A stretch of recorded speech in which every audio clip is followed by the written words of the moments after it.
España recibe fondos europeos por 72 millones para puntos de recarga, estaciones de recarga de hidrógeno y otras infraestructuras de combustibles sostenibles.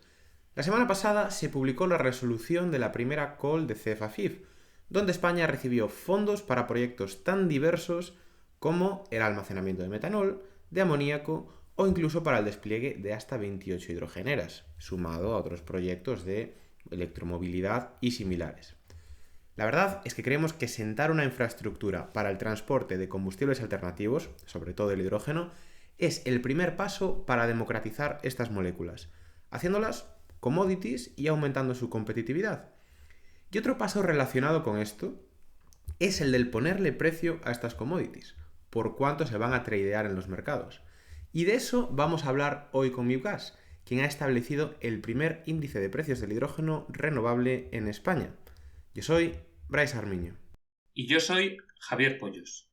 Bienvenidos al podcast del hidrógeno, un espacio de Atlantic, donde te ayudamos a desarrollar proyectos de hidrógeno, de captura de CO2 y de combustibles derivados, prestando servicios de consultoría, ingeniería, preparación de ayudas y formación.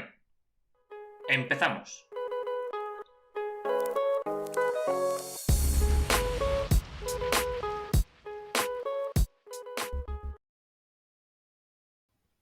Pues hoy tenemos la suerte de contar con Raúl Santamaría, director general de Mibgas. Raúl, bienvenido al podcast del hidrógeno. Pues muchas gracias por la invitación, encantado de estar con vosotros. Bienvenido, Raúl, al podcast del hidrógeno, es un placer tenerte aquí. Nos gustaría empezar con presentaciones. ¿Podrías presentarte tanto a ti como a Mibgas y contar cuál es el rol que realiza Mibgas en el mercado energético para aquellos que nos conozcan?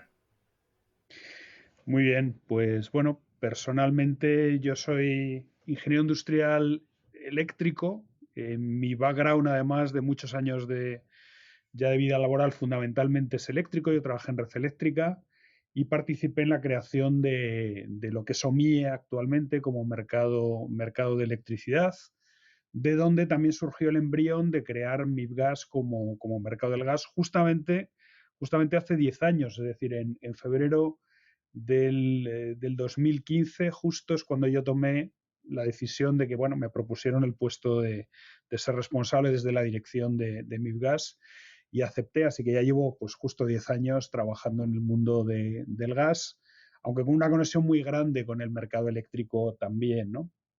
Mibgas se creó hace 10 años, efectivamente, por ley. Curiosamente, España fue un país muy pionero en la creación del mercado eléctrico, cuando no existía casi en ninguna parte, pero muy retrasado en la creación del mercado del gas, pero finalmente se crea en 2015 y, bueno, pues hubo que desarrollar todo desde cero, ¿no? Aunque teníamos el conocimiento del mercado eléctrico, pues hay grandes diferencias, aunque compartimos pues sistemas informáticos, mucho conocimiento, muchos procesos con el mercado de electricidad. Y bueno, pues debo decir que la verdad es que Mibgas ha sido un caso de éxito, ¿no? Porque empezamos negociando poquísimo. Me acuerdo el primer año, pues era para darse a conocer y poco menos que romper el business as usual, ¿no? De la gente que estaba acostumbrada a hacer contratos bilaterales y, bueno, pues había una nueva plataforma. Y hoy, pues viendo los datos de cómo hemos cerrado 2024 y los primeros datos de 2025, pues estamos negociando en la plataforma de Mibgas el equivalente al 50% de la demanda de gas natural, ¿no? Lo cual es pues un éxito, la verdad, porque nuestros objetivos en aquel momento era negociar aproximadamente un 30%, ¿no? Con lo cual podemos decir que efectivamente podemos darnos por satisfechos.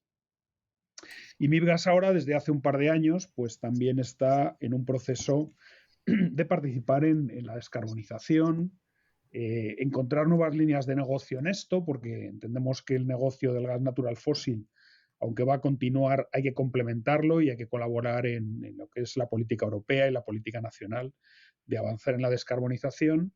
Y como somos un mercado de gas, pues al fin y al cabo los candidatos naturales de esto son el hidrógeno y el biometano, ¿no? De una forma más o menos clara. Raúl, aquí que estabas ahora comentando que negociáis, ¿no? El 50% del gas en España. Entiendo que cuando negociáis hidrógeno o biometano será muy similar el procedimiento. O sea, ¿de qué va esto de negociamos? Quiero decir, ¿la gente os vende, vosotros compráis y luego revendéis o simplemente sois una plataforma? ¿En qué consiste ser el mercado? Bueno, Mibgas es un mercado organizado. Esto quiere decir que actúa de contraparte central, es decir, los vendedores nos venden a nosotros, que inmediatamente se lo vendemos a los compradores en el mismo instante. Es decir, los vendedores y compradores no se conocen entre sí, actúan anónimamente y esto se hace a través de una plataforma electrónica donde se ven las subastas de compra y venta y se cruzan inmediatamente. Es decir, ves en pantalla una cantidad y un precio que te gusta, en el sentido de que quieres comprar o vender, haces clic e inmediatamente tienes una transacción, ¿no? Entonces esto funciona con un mecanismo de subasta apertura y unas horas del día hasta las 6 de la tarde, pues en mercado continuo que se llama, y es un funcionamiento muy parecido a los mercados financieros. Es decir, cuando tú negocias una acción de Telefónica, vamos a poner, pues hay una subasta apertura por la mañana, la cotización evoluciona a lo largo del día en función de las compras y ventas que se están realizando y hay un precio de cierre cuando cierra la sesión, que es todo lo que vemos. Hoy ha cerrado el IBEX en tanto, ¿no? Ha subido o ha bajado.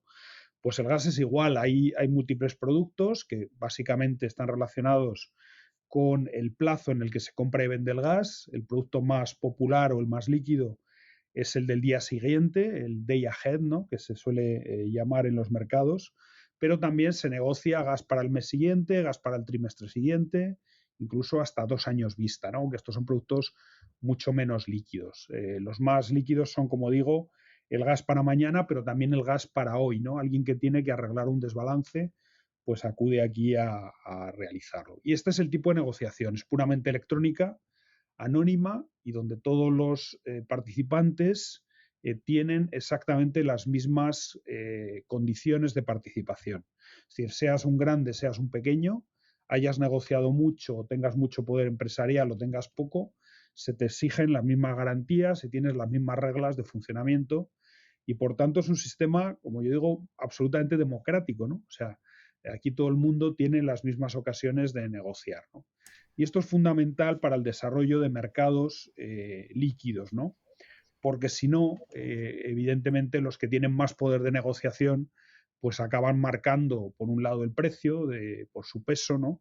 De alguna manera, y por otro lado pues también pueden dejar fuera a participantes, digamos, incómodos simplemente pues bloqueando la negociación con ellos, ¿no? Entonces, desde este punto de vista, el mercado organizado es esencial y esto se ha demostrado en España para que el mercado de una commodity se perfeccione, ¿no? Y este es el papel que hacemos. O sea, estamos obligados por la regulación, porque hay que decir que Mibgas es un mercado regulado, es decir, está en la ley la creación de Mibgas, pero también las reglas de cómo debe funcionar, pues nos obliga a tener exactamente el mismo trato con todo el mundo y por tanto la neutralidad, que luego hablaremos de ella quizá, es una de las características más importantes de este mercado. Aquí me surge una duda, Raúl, por terminar de entenderlo, porque ahora cuando alguien pregunta, ¿no? ¿Cuál es el precio del gas natural hoy? Pues lo primero que hace es ir a la página de Mibgas y según el producto que quiera comparar, pues el Day Ahead que has comentado, el Month Ahead o, bueno, el producto que quieras ver, lo ves y está el indicador del el último precio cerrado del que quieras, ¿no? Hasta hace 10 años que no había esta referencia, era todo cuestión oculta, todo contratos bilaterales. Sí, exactamente. El mercado en España había cierta liquidez, pero esto se reducía pues a los 12, 15 comercializadores más importantes que se conocían entre sí, que se llamaban para hacer transacciones, ¿no?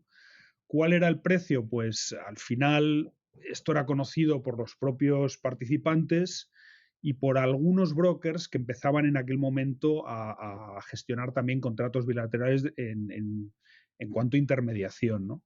Pero el precio era desconocido, es decir, esto se basaba en que agencias de reporting como ICIS o Plus pues llamaban a algunos traders y esto les podían comunicar, bueno, sí, el gas hoy se ha negociado a tanto, ¿no?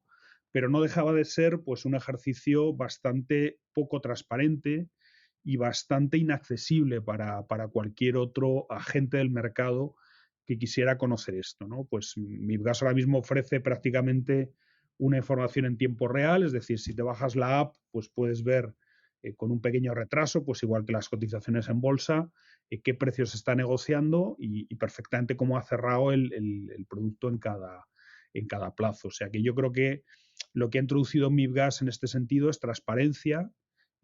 Creo que es una de las cosas más importantes e inmediatez de esta información y la posibilidad de indexar a índices fiables que tienen gran liquidez detrás, de alguna manera.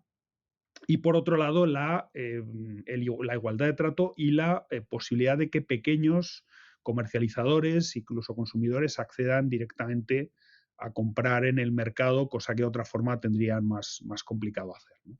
Estupendo. Pues queda entendido. Y bueno, el podcast va sobre hidrógeno, combustibles renovables, y ahora ya nos metemos en esa materia. Lo has comentado, tenéis 10 años de experiencia en el sector del gas natural, ahora os vais a meter en otros mercados, como el del hidrógeno precisamente. ¿Qué aprendizajes o experiencias podéis extraer y aplicar a estos nuevos mercados emergentes? Bueno, pues una cosa que hemos sabido hacer es construir liquidez, ¿no?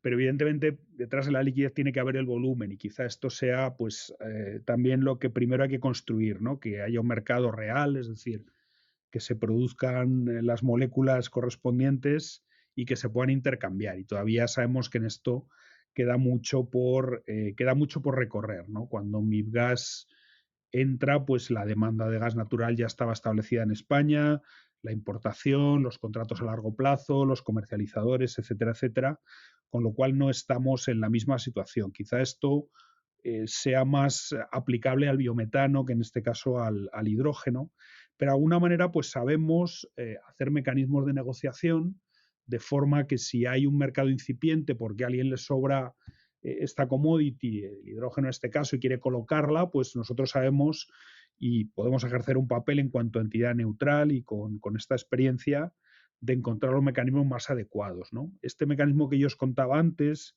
de una negociación continua a lo largo del día que va creando un precio, pues evidentemente es aplicable cuando hay mucha liquidez, ¿no? Cuando hay poca liquidez, es decir, esporádicamente alguien quiere vender, alguien quiere comprar, pero no permanentemente, como ocurre con el gas natural, que todos los días hay desbalances y todos los días hay pues necesidades de ajustar la cartera porque hay un gran volumen en entrada y salida, ¿no? Tanto GNL como en consumo luego de gas propio o en exportación, importación. Pues cuando eso no ocurre y es más esporádico, quizá hay otros mecanismos como las subastas puntuales, es decir, tú agregas algo y creas un mecanismo con unas reglas de forma que lo subastas, o bien en pantalla o por recepción de ofertas y demás, ¿no?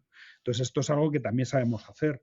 Y esto puede ser útil, como digo, en esta situación y en el sentido de que eso ya proporciona determinadas señales de precio que de otra forma, pues como decíamos antes, está ausente, ¿no? Este mercado, pues normalmente, y todos los mercados se suelen desarrollar primero pues por contratación bilateral, es decir, te buscas lo que en el mundo del hidrógeno se llaman off-takers, ¿no? Que en el caso de los mercados que estamos acostumbrados, pues son agentes compradores, ¿no? Y lo haces bilateralmente por los contactos que tienes, por la proximidad, etcétera, etcétera. Cuando esto va evolucionando y hay más contrapartes posibles, pues aparecen los brokers, que son personas que no son contrapartes, simplemente facilitan porque saben que uno necesita comprar, otro necesita vender y su papel es, bueno, pues ponerles en contacto, cobrar una comisión por ello, pero en ningún momento ellos intervienen ni en el cierre del contrato, ni en que la commodity pasa por ellos, ni en cobrar y pagar, ¿no? Este es el papel más del broker, ¿no? El broker también introduce este tipo de facilidad para operar, pero no ayuda en la transparencia, porque normalmente las contrapartes requieren confidencialidad en este tipo de operaciones. Es decir, esto es el mundo bilateral, aunque sea intermediado, que está en la parte de la menor o poca transparencia, ¿no? Algunos brokers es verdad que son más transparentes y al final del día pues informan por un mailing o por agencias de publicación, pero no de una manera tan divulgada o tan accesible como suelen hacer los mercados organizados, que en este sentido siempre son las referencias de precio, ¿vale? Pues está interesante Eso, Raúl, sobre todo porque al final es un poco lo que acabas de comentar, ¿no? Hoy en día lo estamos viendo todos, que los contratos bilaterales están a la orden del día, todo el mundo necesita su HPA, pero que esto una vez que tengamos referencias, un mercado líquido y sobre todo transparencia, va a permitir para dar unas señales muy pero que muy fidedignas e incluso para, bueno, lanzar más proyectos, ¿no? Sin la necesidad de tener pues todo cerrado, por lo menos ese off-taker cerrado. Esperamos que esto suceda pronto, aunque no tiene pinta de que vaya a ser en los próximos 4 o 5 años. Exacto. Mira, por aclarar un poco, Bryce, este tema más, este papel de, o sea, mi experiencia es que el precio es fundamental, un precio transparente y publicado por una entidad de reconocido prestigio, y pues puede sonar pretencioso, ¿no?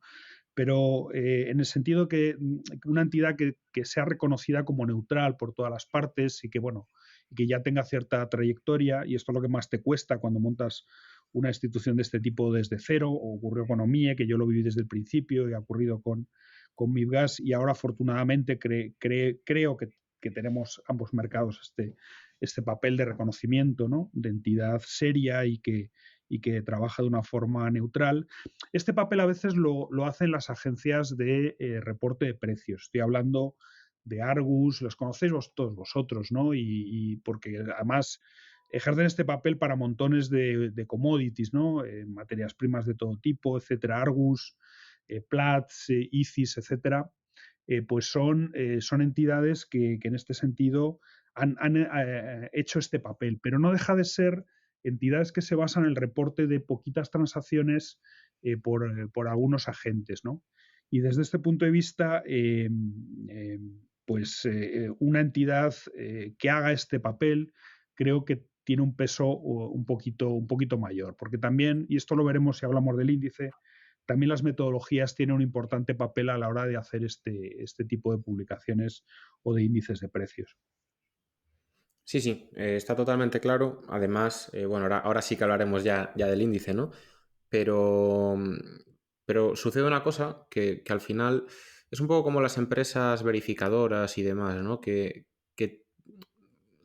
tú vendes confianza también en cierto aspecto y vendes transparencia y que la gente sepa que eres una referencia que no está manipulada de algún modo. Y eso solo se alcanza, pues como decíamos, ¿no? Siendo transparentes, haciendo las cosas bien y con ciertos procedimientos que ahora que ya nos vamos al campo del hidrógeno y del índice, pues los podemos cubrir. Y yendo ya al índice, al IBIX, que es pues la razón, ¿no? Por la que estás aquí hoy en este episodio. Sería bueno, Raúl, si nos pudieras comentar en qué consiste este trabajo que se ha hecho este último año. Pues la verdad es que es un trabajo interesantísimo, ¿no? Además, vosotros lo conocéis de primera mano porque habéis sido colaboradores desde el minuto uno, ¿no? Habéis sido unos, bueno, consultores que nos han ayudado, nos hemos apoyado en vosotros y también, hay que decirlo, en la Universidad Pontificia de Comillas, ¿no? Exacto. Que ha sido, bueno, pues quien ha elaborado físicamente el motor de cálculo, pero bueno, la colaboración pues ha sido más directamente de vosotros como consultores y de ellos, más directamente apoyando a MIPGAS, pero también del grupo de usuarios, ¿no? Que ha sido afortunadamente muy heterogéneo y en este sentido muy enriquecedor, ¿no? Bueno, el IBIX es un índice que empezó siendo un deseo de MIPGAS de publicar un precio y se ha convertido en algo mucho más complejo de lo que nosotros prevíamos al principio, pero creo que para bien, ¿no? A veces la complejidad no siempre es lo mejor, pero yo creo que se ha llegado a un equilibrio entre complejidad y diríamos que relevancia o significado de este índice, ¿no? Y es uno de los retos que manteníamos, ¿no? MIPGAS se propuso, como os decía, pues hace un par de años en cómo posicionarse o cómo empezar a jugar un rol para futuros desarrollos de negocio, porque bueno, el índice no nos va a dar muchos ingresos, pero sí nos da un posicionamiento que facilite que en el futuro pues tengamos más negocio en lo que sabemos hacer, que es encerrar transacciones de mercado, ¿no? Entonces, en este sentido, puesto que no hay mercado ahora mismo, en el sentido de que no hay transacciones, o no hay esa liquidez porque falta primero la construcción y segundo el intercambio, ¿no?, de las moléculas de hidrógeno, pues pensamos que lo primero sería abordar algo que pudiéramos hacer. Bueno, pues a veces te tienes que fijar en lo que hacen otros, ¿no? X en este sentido acababa de empezar a publicar el índice Hydrix, ¿no? Que bueno, pues puede ser quizá por un impulso político, pero también de marketing o por un interés también de este propio mercado, que no deja de ser competencia nuestra, para posicionarse como referencia de un futuro mercado del hidrógeno, ¿no? Y en este sentido, pues empezó por su mercado natural, que es Alemania. Y yo creo que tuvo mucha relevancia. Creo que supieron hacerlo muy bien, lo de la transferencia, la difusión de información para saber lo que era este índice y demás. Y entonces al investigar, pues vimos que las agencias de reporte de precio tenían una presencia ya en esto. Es decir, es una commodity más que va a tener un lugar privilegiado. Y en este sentido, pues están deseando posicionarse. Y también el hecho de que, bueno, pues otras plataformas como CGH, que es también el operador del mercado del gas y con el que tenemos muy buena relación porque forma parte de la Asociación de Mercados Gasistas, en este caso, ¿Dónde mercados es CGH, organizados en Raúl? general. ¿De dónde es? ¿De Alemania o de dónde es? CGH es Austria. CGH es Austria. Austria. Son un mercado bastante dinámico y bastante innovador en muchas cosas, ¿no? Entonces, bueno, vimos que el índice de X, Hydrix, era un índice muy opaco. Ellos decían que basado en transacciones hechas en Alemania, pero bueno, investigando no encontramos mucha más información. Desde luego esto es lo ideal cuando un mercado es líquido. La información proviene del hecho de la transacción, no del hecho de una metodología elaborada que no deja de crear pues un precio más o menos sintético, ¿no? Mientras que CGH abordó otra aproximación, que era un índice basado en costes. Y esta fue la aproximación que nosotros pusimos de relieve en la primera reunión del grupo. Cuando anunciamos que queríamos hacer esto y convocamos a todo el mundo, pues la primera duda era esta, ¿no? ¿Qué tipo de índice podemos hacer? Y yo creo que en este sentido hubo un buen debate y bastante coincidencia en que lo razonable, y dada la todavía lejanía en que el hidrógeno esté disponible para poder hacer transacciones con él, era preferible empezar por una aproximación que fuera basada en costes, donde sí teníamos mucha información que habéis facilitado los propios consultores de vuestra experiencia pues moviéndose en el campo y en cuanto a los fabricantes, en cuanto a los proyectos que están en marcha, y ahí sí podíamos hacer algo, con la idea de que en el futuro esto pueda enriquecerse o evolucionar hacia lo otro. No deja de ser algo muy parecido a lo que pasa en el mercado de PPAs, donde la aproximación de los que publican este precio no deja de ser sintética o basada en los contratos a plazo eléctricos, donde se introduce cierta metodología que acaba en un índice que luego retocan o enriquecen con las transacciones conocidas que le reportan las pocas transacciones todavía que hay en PPAs, aunque lógicamente están muy por delante los mercados del hidrógeno. Y este fue el planteamiento: hagamos un índice basado en costes. Nuestra idea era hacer un índice también muy sencillo, como hay mucha literatura por ahí, pero a medida que los debates en el grupo pues fueron profundizándose, esto fue evolucionando hacia una cierta complejidad. Por tanto, lo que IBIX representa en este caso es, explicado en pocas palabras, lo que va a costar un contrato de hidrógeno, alguien que lo cierre basado en una instalación modélica que tenga un poquito de allí y un poquito de acá, pero que represente a los desarrollos de un cierto tamaño que se están haciendo en España y que esperemos que pronto se empiecen a construir. Que, como digo, con la información que tenemos hoy, se tome ahora la FID, la decisión de inversión, se empieza a construir y esté disponible pues en un año, como, bueno, siendo optimistas, ¿no? Y entonces este sería el precio al que como mínimo tendrías que cerrar un HPA cuando decides con una instalación tipificada con los parámetros que hemos decidido, cuánto te costaría o cuánto pedirías en hacer este HPA. Con lo cual no deja de ser no un índice de lo que cuesta producir ahora el hidrógeno o el precio al que se está intercambiando ahora el hidrógeno, las pequeñas transacciones que haya o residuales, sino en lo que va a costar a futuro en una instalación que decida ahora, con la información que tenemos ahora de costes, de contratos, de pues tecnología, de producción solar, eólica, etcétera, etcétera, lo que va a costar producirlo para que puedas cerrar cuanto antes este contrato, ¿vale? ¿Ese precio está ahora en cuánto? Está ahora mismo en 5,83. Empezó en 5,83. 5,85, Bueno, prácticamente bueno. subió a 5,90 porque se movieron bastante los PPAs y ahora se ha abaratado hasta 5,83 por varios factores que son los que vamos variando cada semana, ¿no? Hay un montón de parámetros, la verdad es que no los he contado, pero son decenas Sí, de sí, parámetros. la verdad que hay Nosotros un montón. pensamos que habría poquitos, pero la verdad es que hay decenas. Se ha llegado a una modelización muy, muy detallada. Fijaros, por ejemplo, que para ser muy sucinto, ¿no?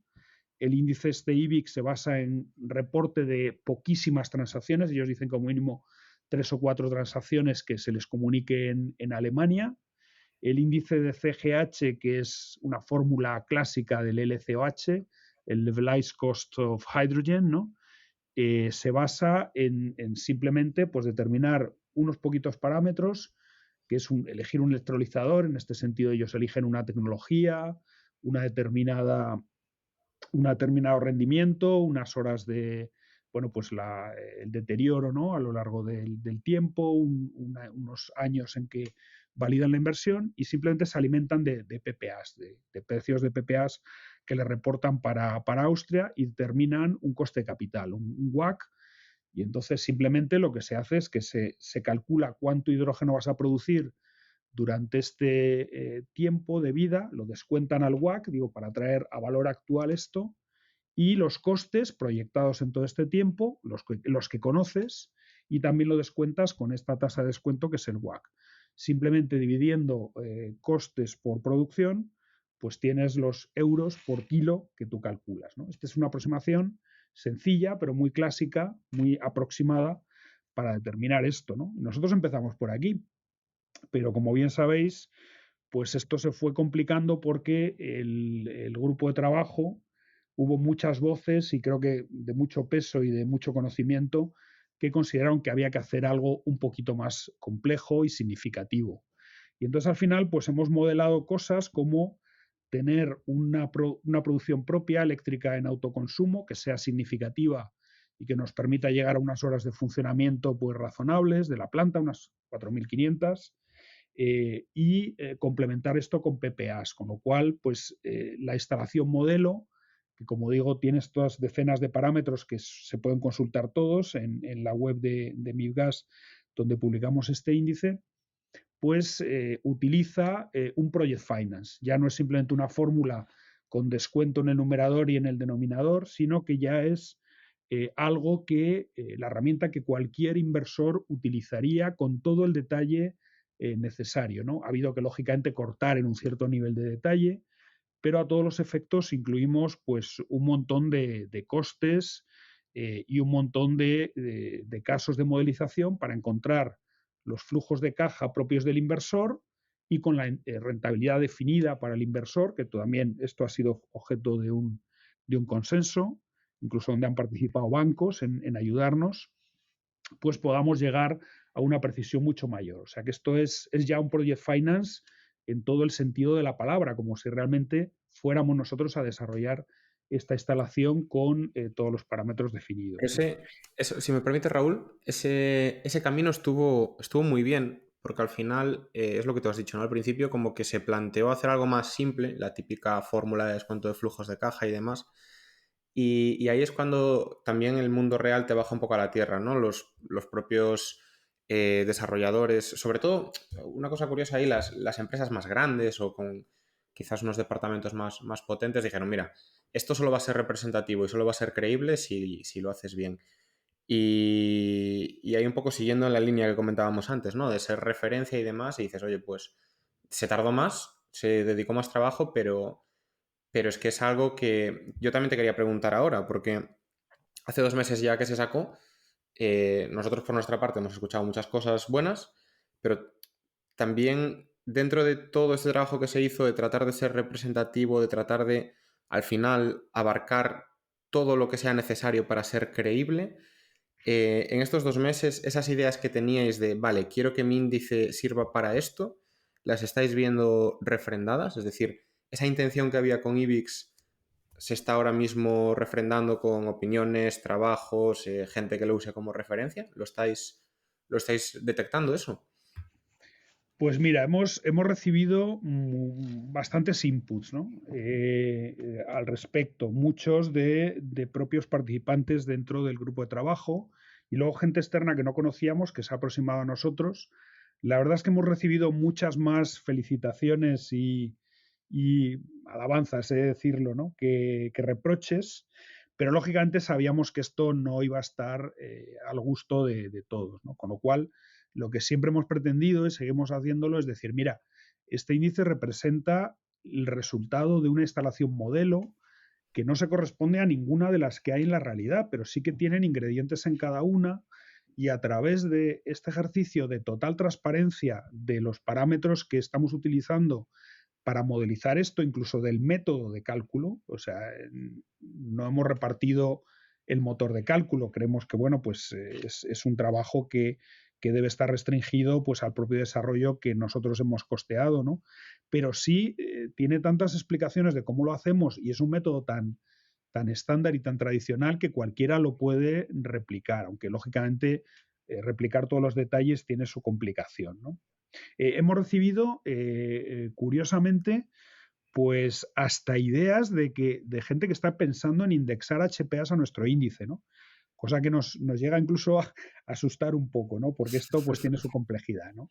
Y yo creo que en la negociación de un HPA pues ya se verá todo esto, ¿no? Quizás esta es la idea más radical que hemos recibido, pero otros pues sí que nos han dicho, oye, que yo he comparado mis proyectos y resulta que es que esto no está nada descaminado, es que coincide mucho con lo que me ocurre. Pero bien es verdad que, bueno, pues yo no tengo eólica, con lo cual me sale un poquito más barato, ¿no?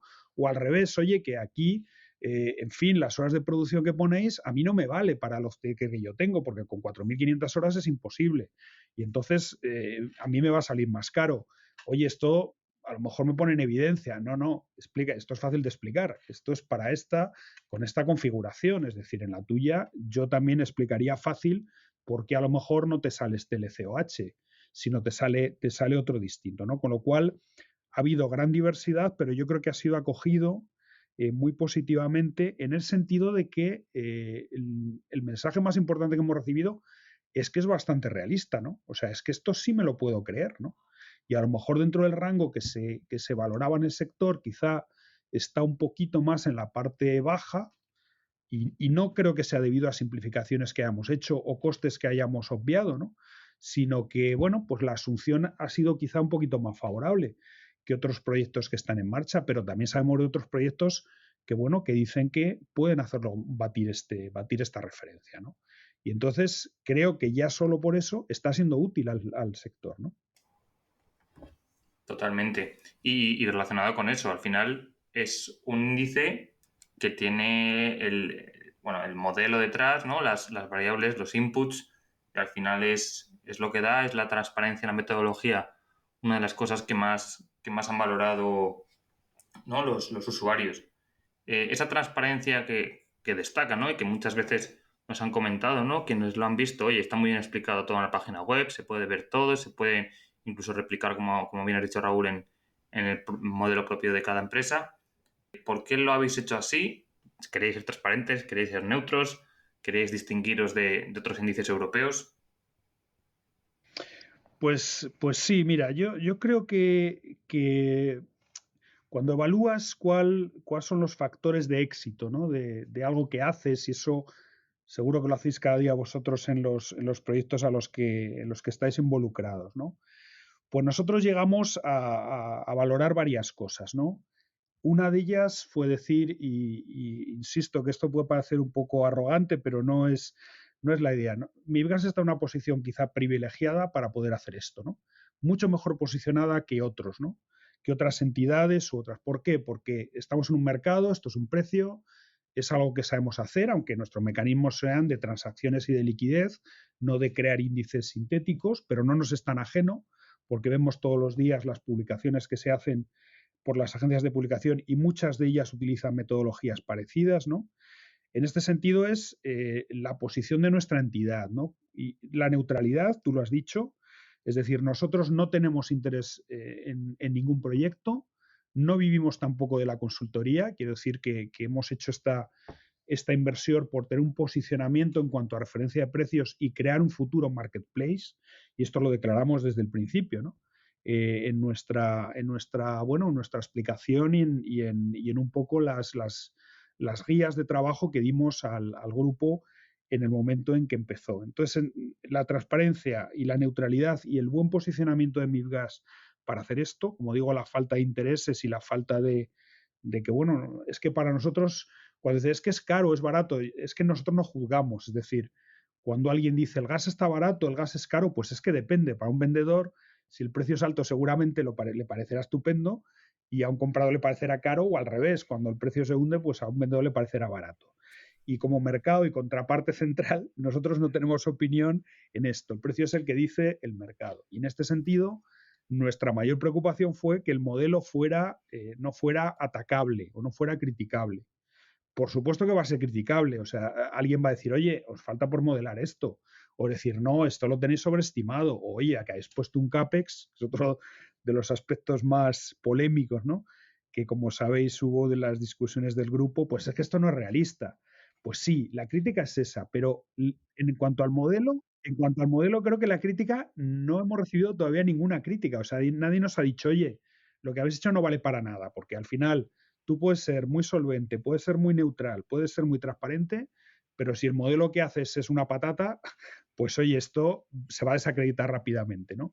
Y eso es lo que quisimos evitar.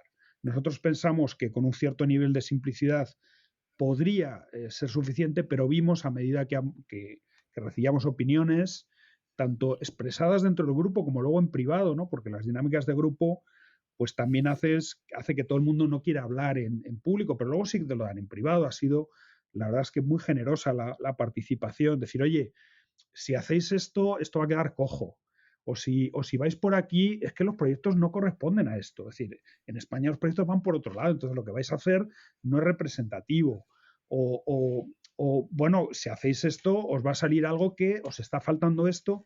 En fin, entonces, todos esos ingredientes nos han llevado a este grado de consenso, en el que vosotros pues también habéis participado como consultores, como digo, y la Universidad Pontificia de Comillas, creo que hemos hecho un buen grupo en saber llevar a todos a decir, bueno, pues el barco tiene que ser de este tamaño y tiene que flotar de esta manera, ¿no?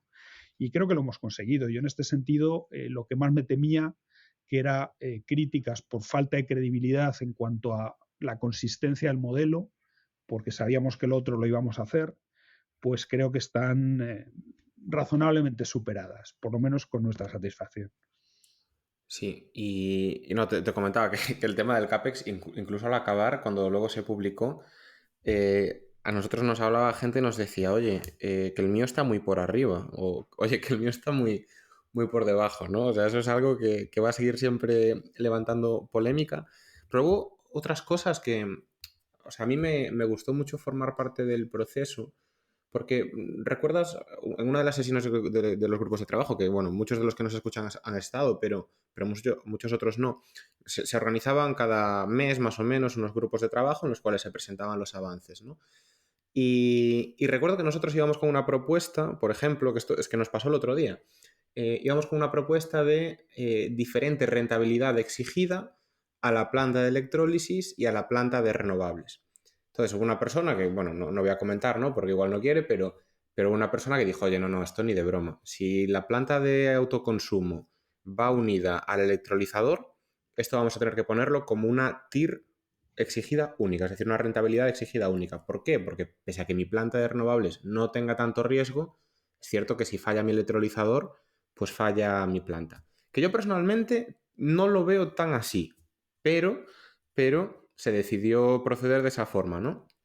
Y precisamente la semana pasada un cliente que, bueno, nos había pedido un estudio de viabilidad, Y nos decía, delante de su equipo, ¿no? Pues estaban debatiendo eso. Y precisamente les contábamos este caso y les poníamos como referencia pues lo que se decidió hacer en el índice, ¿no? O sea que yo creo que también el hecho de poner todo eso a disposición del público, ya escapándonos del índice, ¿eh? Pero es como mostrar el consenso de la industria y validar ciertas ideas.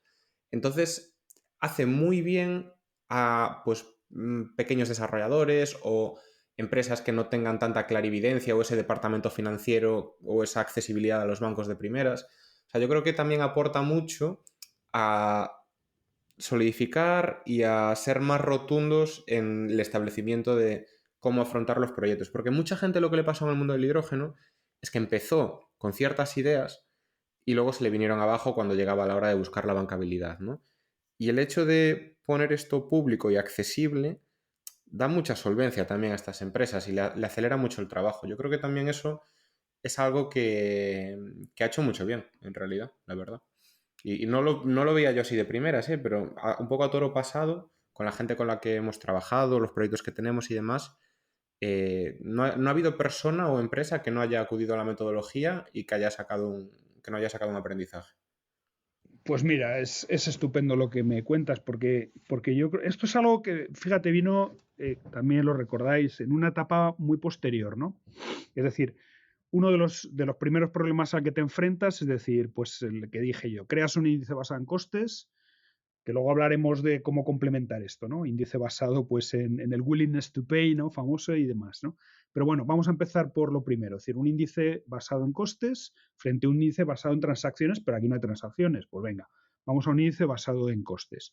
Una vez que lo tenemos, pues vamos a ver qué hay por ahí. Bueno, pues hay una forma de abordarlo muy sencillita, que es un precio orientativo, como contaba antes, con un LCOH, que es un numerador y un denominador, y ya está, hay una tasa de descuento y adelante, ¿no?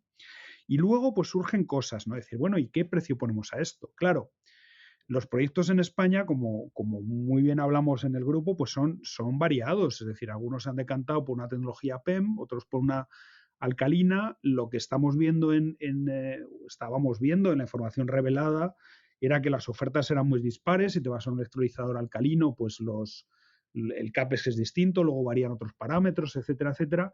Y se tomó pues muy tempranamente la decisión de ser un poco agnóstico en este sentido. Esto es difícil y claro, pues alguien que opta por una tecnología, aunque hay algunos casos de hibridación, por lo que luego he sabido, ¿no? Eh, pues claro, hay una separación, ¿no?, de este parámetro. Y esto es criticado. Y bueno, pues al final la opción de tomar un valor intermedio entre ambas, saber lo que pesa el CAPEX, que es muchísimo dentro del índice, y saber en cuánto te desvías y por tanto en cuánto puedes ponderar el desvío por el índice era fundamental, ¿no? Otra de las decisiones pues fue la que hemos comentado, la de, bueno, es decir, vale, pues no es una tecnología ni es otra, es un término medio y cada uno ya sabrá cuánto se desvía de esto. Y como digo, una de las últimas también fue, bueno, ha habido muchos parámetros que han sido objeto de mucho debate. La segunda más importante fue el tema de modelamos una planta de autoconsumo eléctrico o no, o lo tiramos todo de PPAs, ¿no? Como hace el índice que os comentaba, el de CGH, ¿vale? Es que esto es lo más sencillo, porque metes en el modelo entrada de una proporción eólica y una proporción solar, haces el perfilado y ya está, ¿no? Pero claro, las plantas que están en la realidad van por otro lado y es por el autoconsumo en gran medida, aunque se complementen de PPAs, ¿no? Entonces, todo el mundo dijo, aquí hubo cierta presión, reconozco cierta resistencia porque esto introducía un nivel de complejidad muy grande y sobre todo en meternos en un mundo que no conocíamos tanto, que es el modelado de ya plantas renovables eléctricas, ¿no? Pues bueno, hubo mucha colaboración, la verdad es que nos animan a decir, no, esto no es tan difícil, esto es una tecnología conocida, esto se puede hacer. Por tanto, decidimos dar ese paso y eso fue otra de las decisiones más importantes. Otra de las grandes fue lo que hemos hablado, la rentabilidad. Es decir, vale, ahora tenemos ya una planta de renovables de autoconsumo que, por cierto, podría tener otro uso. Si fracasa el proyecto de hidrógeno, esto lo podrías vender, ¿no? Sí, pero con un cierto condicionamiento, y es que tu emplazamiento tenga un acceso a red, cosa que no es tan común, ¿no? Y bueno, por último, cronológicamente, otra de las que pesó mucho era hacer un project finance, ¿no? Hacer esto con un motor de cálculo mucho más complejo y mucho más parecido a los proyectos. Todo esto pues, ha tendido a este conjunto de decisiones siempre en hacerlo más complejo, cosa que hemos tenido resistencias, como digo, pero creo que la decisión ha sido acertada porque le ha dado una enorme consistencia y creo que hemos sido capaces de abordarlo, ¿no? Entonces, desde este punto de vista, lo que comentabas de la rentabilidad, pues fue otra de las decisiones. Al principio manejamos una rentabilidad de proyecto, un WACC típico, ¿no? Y al final también se decidió separar. Vamos a separar una rentabilidad de la deuda, que por cierto además es más o menos, es bastante transparente porque, bueno, pues el Euribor cotiza y esto se puede saber, le añades 300 puntos básicos, que es lo que nos están diciendo los financiadores, que normalmente es la prima que piden para un proyecto de este tipo, y hay que saber entonces la rentabilidad del capital, ¿no? Entonces, bueno, pues en vez de ir a un flujo, a un descuento de flujos de caja del proyecto, pues decidimos hacer los flujos de caja propios del accionista, ¿no? Y por tanto tienes que saber la rentabilidad del accionista. Pero claro, también te venía la duda, bueno, pero es que aquí estoy haciendo o modelando una instalación muy compleja, que es que tiene una parte de una renovable, de las que se saben hacer porque se han hecho muchísimas en España, y una parte de electrolizador, ¿no? ¿Es aplicable la misma rentabilidad a ambas? Porque evidentemente si haces un proyecto de renovable para producción eléctrica, la rentabilidad de esto mismo, que es exactamente igual, es otra. No es el 14% que hemos puesto, ¿no? Como un cierto valor también más o menos de consenso, que también ha costado, sino que a lo mejor está más cercana a un 10%, ¿no? O quizá algo menos todavía por ser una instalación probada, por haber un cierto mercado, por haber un cierto mercado de PPAs, etcétera, etcétera, ¿no? Y esto también fue una decisión muy debatida, y es decir, no, aquí si fracasa una parte del proyecto, fracasa todo. Y por tanto, lo razonable es entender que la rentabilidad del conjunto de la inversión que vas a hacer está absolutamente ligada. Y por tanto, tenemos una rentabilidad de la deuda, un cierto apalancamiento y una rentabilidad del accionista, pero en este caso es la misma para la instalación de autoconsumo que la otra. Y esto no ha favorecido al índice en cuestión de ser más barato, porque desde luego poniendo una rentabilidad en el autoconsumo, nos habría salido un coste, un LCOE, el Levelized Cost of Electricity, ¿no? Para el aumento, para alimentar el electrolizador, que evidentemente sería más barato del que estamos teniendo y el índice hubiera tendido a la baja, ¿no? Por tanto, también es lo que os quería decir. No hemos intentado forzar al índice en un sentido u otro, ¿no? Sino que nos ha preocupado mucho que el modelo reflejara bien lo que los participantes nos estaban diciendo, lo que los proyectos están haciendo y también los financiadores. Y aquí en este sentido, quizá la última discusión la tuvimos con los financieros, donde sí nos recomendaron o sí que nos dijeron que en las evaluaciones de proyectos que hacen ellos y en las due diligence, ellos iban a considerar el mismo riesgo para la instalación de autoconsumo si se dedicara a la producción del hidrógeno que la propia inversión en la planta electrolizadora. Y esto creo que también fue decisivo para decantar el debate, que ya está bastante decantado, sí, por cierto, pero fue decisivo a la hora de decir, mira, si el financiero te lo va a evaluar así en sus assessments, lo razonable es hacerlo de esta manera. Y entonces ya tiramos por aquí definitivamente. Pues sí, la verdad que muy bien explicado ahí, Raúl. Fue un desafío, ¿no? La creación de este índice, que una vez que está publicado puede parecer que ya está todo el trabajo hecho, pero nada más lejos de la realidad. Así que te queríamos preguntar ¿y ahora qué? ¿Qué próximos pasos va a vivir el IBIX? Bueno, pues lógicamente el trabajo está solo a medio hacer. Esto sí que es cierto, ¿no? Aunque he de reconocer que llegados a este hito de haber construido un motor de cálculo con toda la modelización, ¿no?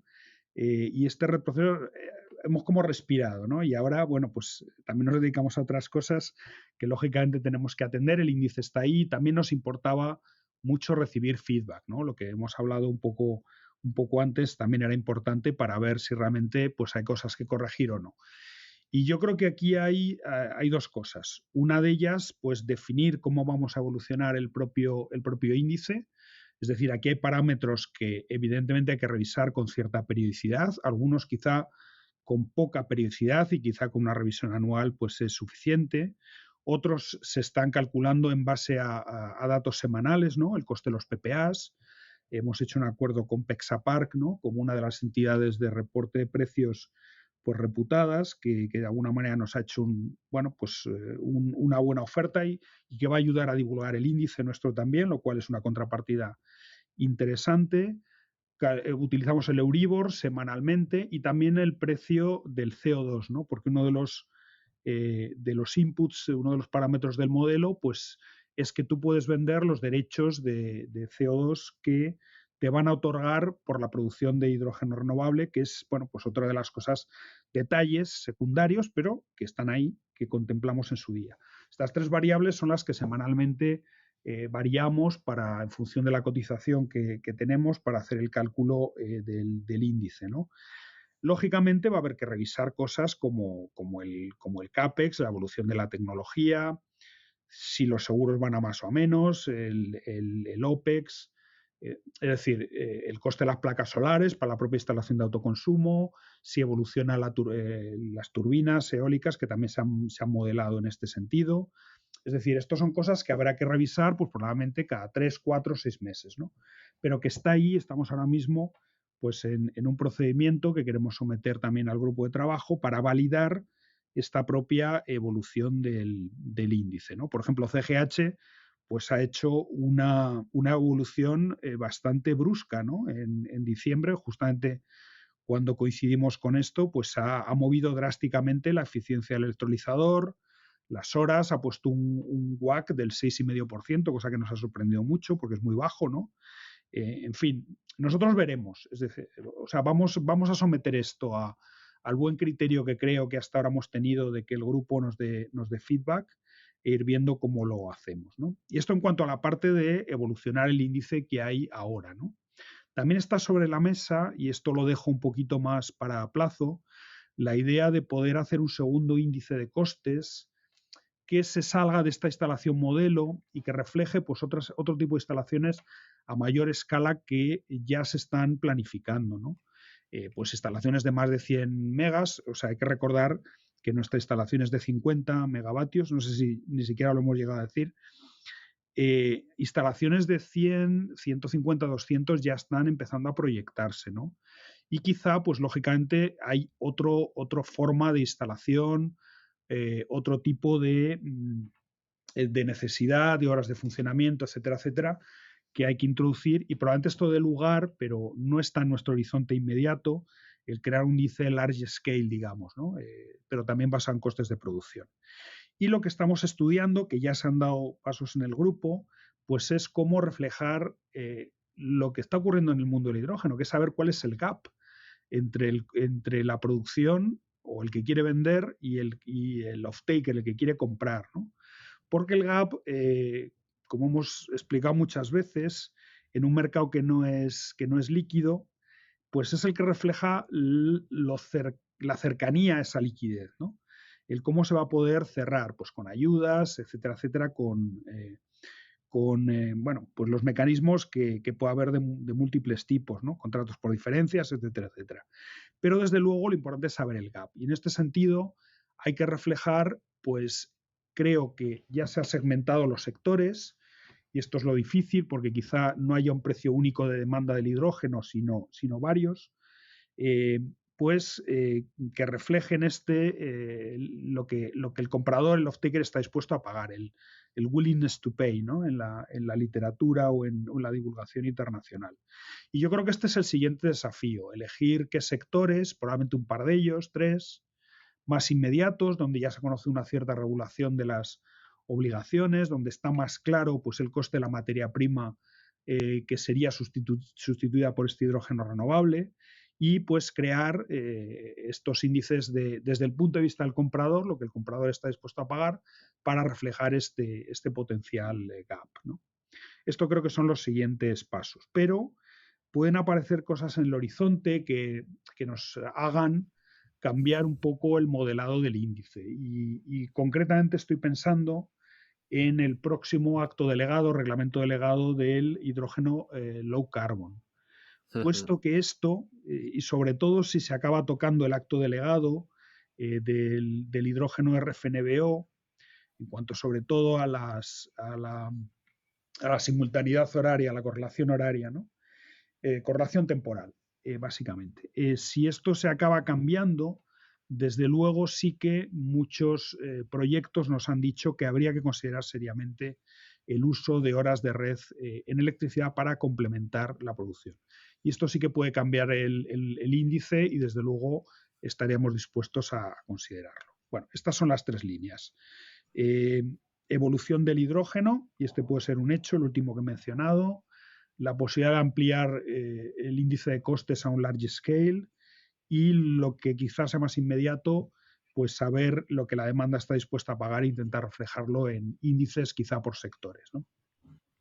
Pues sí, muy interesante, Raúl. Yo creo que ya deberíamos de ir cerrando el capítulo, si os parece, de IBIX, porque otra de las actividades interesantes que habéis hecho el año pasado y que, si no me equivoco, todavía continúa abierta, es una subasta para la compraventa de hidrógeno, que además es la primera que se hace en España y, según entiendo, de las primeras que debe haber en Europa, si no la primera también.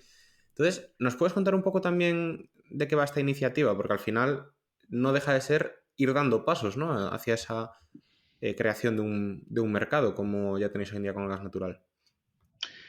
Pues sí, la verdad es que esto ha venido quizá un poco antes de lo que esperábamos, ¿no? Pues mira, ha sido un efecto también de visualizar a MIBGAS como un futuro marketplace, ¿no?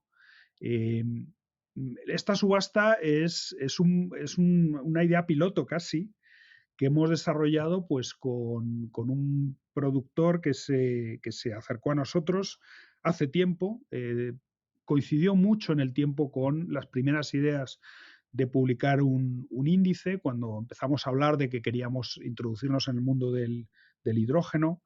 He de decir que en el último año yo he aprendido muchísimo de hidrógeno, ¿no? Ha sido, la verdad, personalmente también tremendamente satisfactorio colaborar con tan buena gente, tan buenos conocedores del sector y empresas tan aventureras, ¿no? En este sentido, cuando yo vengo del mundo, fijaros, de las utilities más que nada, donde ha sido siempre todo algo mucho más conservador y todo a mucho más escala, ¿no?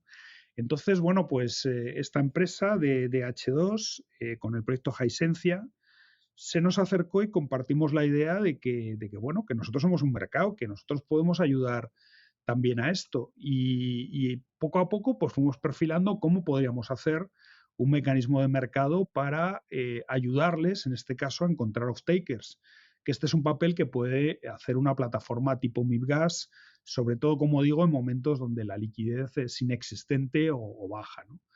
Entonces, pues se nos ocurrió hacer esto. Hay personas de MIBGAS que tenemos experiencia en subastas, porque venimos del mundo de las subastas CESUR eléctricas y demás, que nosotros fuimos de los primeros que las diseñamos, ¿no? Estando ya en OMIE. Y bueno, pues tenemos cierto conocimiento de cómo hacer estos mecanismos. Entonces, bueno, con la ayuda, lógicamente, un trabajo conjunto con DH2 y en vistas del proyecto Hisensia, pues decidimos hacer este tipo de subasta, pues que es larga en el tiempo, no es una subasta en una plataforma electrónica, como quizá ojalá pudiéramos hacer en el futuro, quizá de lotes de venta de hidrógeno, ¿no? Y entonces, pues consta de varias fases. Ha sido la precalificación hasta Navidades, prácticamente, de las empresas que se han interesado. Ahora estamos en una fase de calificación, donde, bueno, pues se revela qué empresas, por dónde van los intereses y demás, y se empiezan a enviar ya los términos en que el productor pues piensa que puede vender este hidrógeno, unos precios mínimos por lotes, es decir, lógicamente los precios varían en función del volumen y la longitud en el tiempo, ¿no?, de esta entrega de hidrógeno.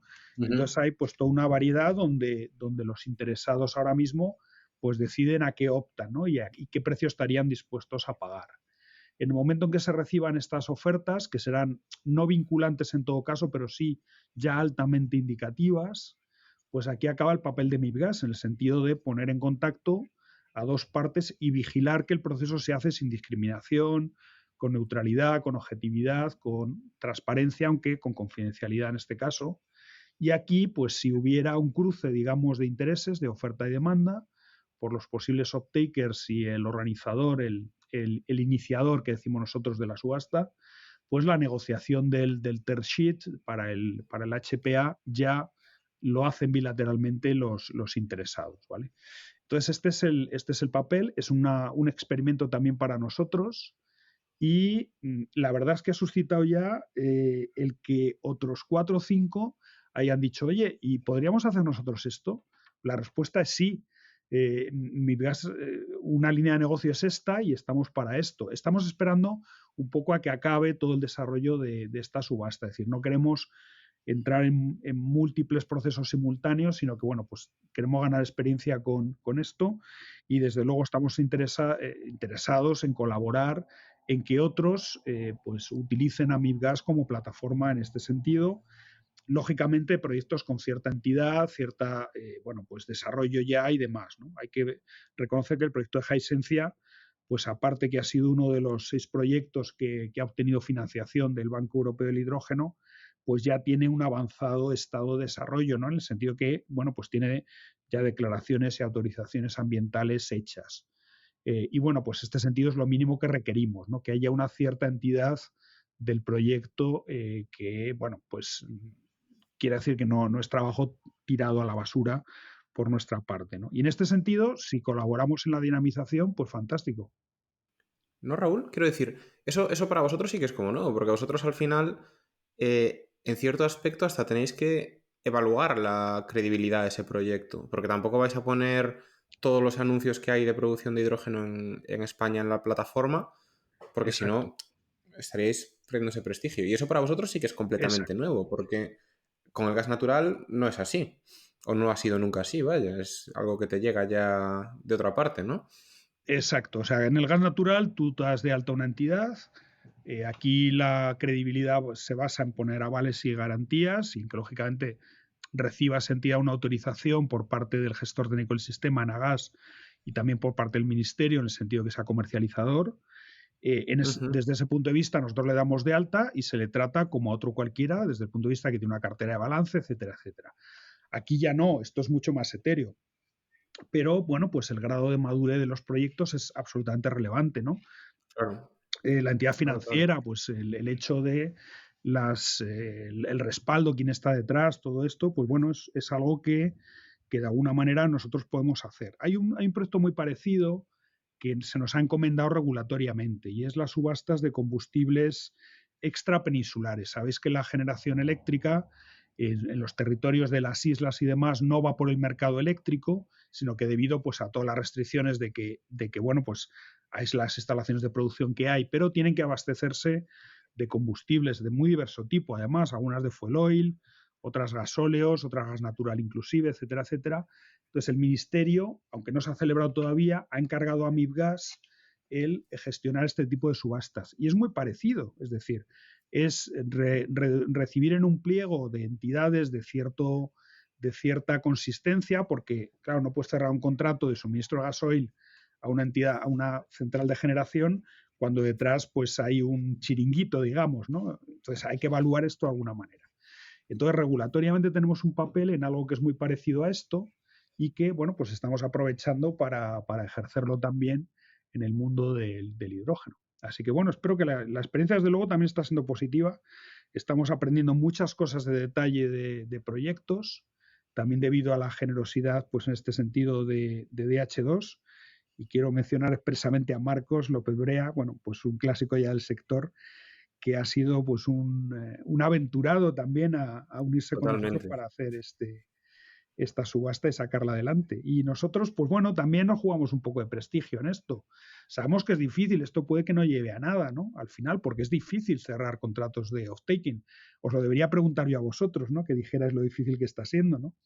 Pero de alguna manera, pues oye, es una entidad que está respaldada por esto, por el hecho de haber acudido al Banco Europeo del Hidrógeno y haber sido reconocido, y que, bueno, pues si no acaba en nada, tampoco perdemos nada. No estamos arriesgando tampoco una gran inversión, sino básicamente pues horas de trabajo que estamos poniendo en esto, que pueden servir de aprendizaje y de semilla para otras futuras subastas. 100%, sí, sí. Y para ir creando también esa cesta de productores y también de posibles compradores. Que yo te quería preguntar de esta gente que se ha interesado por la subasta, ¿qué perfil de participantes estáis viendo? Pues mira, esto es confidencial, no puedo contar mucho. Sí que tenemos un compromiso con DH2, con el proyecto Hisensia, de que si la subasta llega a buen término, al menos podamos publicar cierta información. O sea, dar cierta transparencia, que esto no quede en un contrato bilateral puro, sino que también de aquí salga alguna señal de precio, quizá, o de cantidades para el mercado. Esto todavía está sin definir, veremos qué resultado tiene, Ujú. pero también nos interesa mucho y creo que al sector le puede interesar mucho, ¿vale? Pero bueno, esto, como digo, está pendiente de terminar con el iniciador de la subasta.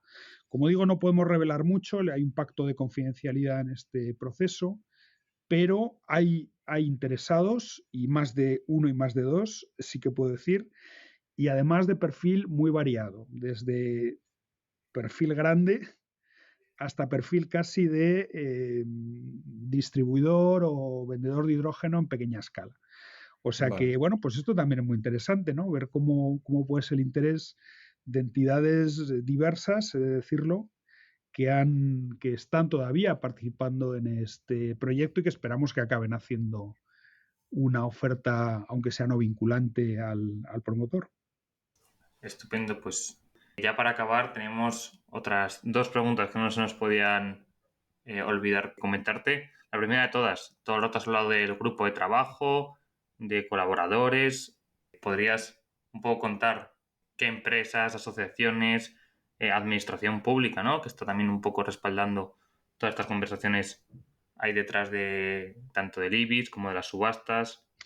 Pues mira, fundamentalmente ha sido del grupo de trabajo, donde hemos recibido también un respaldo muy interesante de la administración. O sea, el propio ministerio, el MITECO, pues ha participado en todos los debates, incluso nos ha pedido que con nuestro modelo hagamos algún pequeño estudio de algo muy concreto, cosa que nos satisface un montón poder ayudar para futura regulación, ¿no? El IDAE nos ha participado, nos ha dado datos agrupados de proyectos del pasado, que nos ha servido pues, para dimensionar la planta y tener en consideración algunas cosas. La propia CNMC también ha participado. Y bueno, yo creo que el grupo está representado un montón de entidades, ¿no? Desarrolladores, utilities prácticamente están todas participando, entidades financieras también. Y bueno, pues consultores como vosotros habéis sido clave para este hecho. Y bueno, pues en este sentido hemos recibido reconocimiento, tampoco un apoyo más allá de esto, pero bueno, pues todas entidades, es decir, que están en el grupo de trabajo, y su respaldo ya para nosotros pues es fundamental a la hora de que nos animemos a seguir. Y hemos recibido más ánimo que reproches, todo hay que decirlo, más bien pocos reproches o casi ninguno. Genial. Buenas noticias entonces. Y ya por último, Raúl, después de todo este trabajo hecho, ¿percibís diferencias significativas entre lo que se está haciendo aquí en la península ibérica con otras regiones de Europa relacionado con el mercado de hidrógeno? Bueno, pues mira, yo creo que en el índice estamos siendo más o menos pioneros. Yo vengo ahora del Congreso del Hidrógeno en Huelva, que la verdad es que ha sido, bueno, muy interesante, ¿no? Al final, bueno, lo comentábamos, ¿no? Que ya hay un montón de eventos, un montón de congresos y demás, y de alguna manera pues oye repetidamente muchas cosas, porque esto cuesta, o sea, tarda en evolucionar y tampoco hay tantas novedades de un evento a otro, pero la verdad es que ha habido una participación muy interesante de mucha gente, y han surgido pues también ideas de cómo se están moviendo fuera, y especialmente a mí me ha llamado la atención los proyectos de la zona de los países árabes y el Golfo Pérsico, que están invirtiendo tremendas cantidades en producir hidrógeno renovable y sobre todo derivados, ¿no? Que quizás lo que tengan más facilidad para exportar. Entonces, en este sentido, pues hay que pensar que no nos debemos conformar con la idea de que muy repetida, de que la península ibérica es un lugar privilegiado para hacer esto y tal. Cuidado, que hay muchos otros lugares incluso más privilegiados, más distantes, eso sí, pero probablemente más privilegiados en recursos para producir hidrógeno renovable y con más potencia de capital ahora mismo, porque pueden invertir masivamente en este tipo de plantas, ¿no? En este sentido, yo creo que debería haber un impulso por las autoridades que yo creo que el interés lo han demostrado, ¿no? La apuesta, lógicamente, del ministerio, reguladores en todo esto es clarísima, hay un mensaje político muy claro de apoyo a las renovables. Y bueno, yo creo que ojalá también se materialicen cosas como determinar ya pues obligaciones regulatorias, etcétera, etcétera. Y bueno, pues por ejemplo a mí me llama la atención lo que está haciendo Portugal, un país más pequeño, pero que también estas cosas te permiten ser dinámico, ¿no?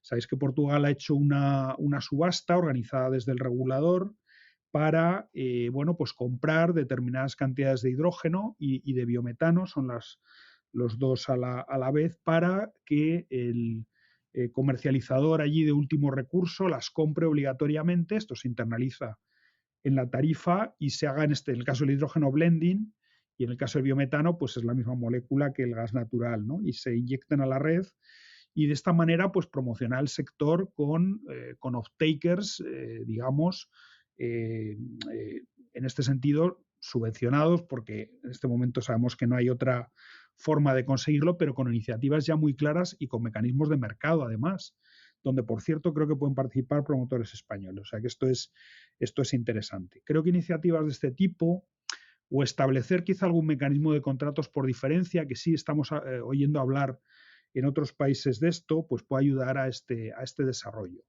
Creo que no debemos en este sentido dormirnos como digo, en la autocomplacencia y la idea de que, bueno, pues esto va a ser el paraíso del hidrógeno porque somos quienes somos, estamos donde estamos y somos estupendos, ¿no? Esto necesita otro tipo también de ideas que creo que se están moviendo y que en este sentido conviene dinamizar también al máximo por nuestras autoridades. Creo que la dinámica desde la propia iniciativa de los desarrolladores es máxima, pero este empujoncito nos vendría realmente muy bien, creo, a este sector. Estamos totalmente de acuerdo que no podemos pisar el freno ahora que ya hemos avanzado tanto en los últimos años. Es hora de rematar y posicionarnos a nivel europeo, a nivel mundial, como lo que queremos ser, como la potencia del hidrógeno y los combustibles renovables. Pues Raúl, yo creo que no tenemos nada más que añadir por nuestra parte. Muchas gracias por este interesantísimo episodio, que aunque se haya quedado un poco más largo de lo normal, yo creo que sí que merece la pena y todo lo que has contado. Y nada más que decir, agradecerte que hayas venido y encantados de poder seguir hablando contigo y viendo en los próximos eventos a MIPGAS posicionado como lo que es, ¿no? Pues sí, queda mucho trabajo, lo sabéis porque lo hemos hablado, quedan cosas por hacer, con lo cual la colaboración va a seguir, el trabajo con el grupo va a seguir, nuestra involucración en el mundo del hidrógeno tiene recorrido y tiene futuro, estoy convencido. Y en este sentido, pues aquí vamos a estar y bueno, pues agradeceros a vosotros muchísimo, porque desde que os conocí personalmente, que tuvimos contacto pues a través de MIPGAS, pues yo personalmente y creo que el equipo de MIPGAS hemos aprendido mucho, hemos aprendido muchísimo del sector. Y bueno, pues animaros a seguir con esta labor de divulgación que hacéis, que creo que es valiosísima para el conocimiento. Sois un entusiastas del hidrógeno, lo habéis demostrado desde el minuto 1 que os conocí y bueno, pues una enorme satisfacción estar con vosotros y ayudar en este papel de dinamizar este sector tan prometedor y que ojalá de verdad pues España tenga un papel muy relevante, quizá por primera vez en la historia del desarrollo energético, donde siempre hemos sido pues de segunda o tercera o cuarta división, ¿no? Ojalá seamos primera división o Champions desde el minuto 1 y esto requiere mucho trabajo, mucha dedicación y bueno, pues mucha devoción, que creo que sí, existe también. Seguro que sí. Pues nada, muchas gracias por todo, Raúl. Un abrazo, Raúl, gracias. Gracias a vosotros. Un abrazo fuerte. Hasta luego. Y hasta aquí ha llegado el capítulo de hoy, en el que nos ha visitado Raúl Santamaría, de MIPGAS, quien nos ha contado todo lo que se puede extrapolar del mercado del gas natural al mercado del hidrógeno, las subastas de hidrógeno que están haciendo y el famosísimo IBIX, el índice de precios del hidrógeno. Esperemos que os haya gustado y que nos acompañéis durante los próximos episodios, ya que es mucho lo que tenemos y queremos contar. Dadle a like y suscribiros para ayudar a que este podcast crezca. Todas vuestras valoraciones serán bien recibidas en el correo elpodcastdelhidrógeno@gmail.com o en los comentarios de las principales plataformas. Un abrazo grande y hasta la próxima semana.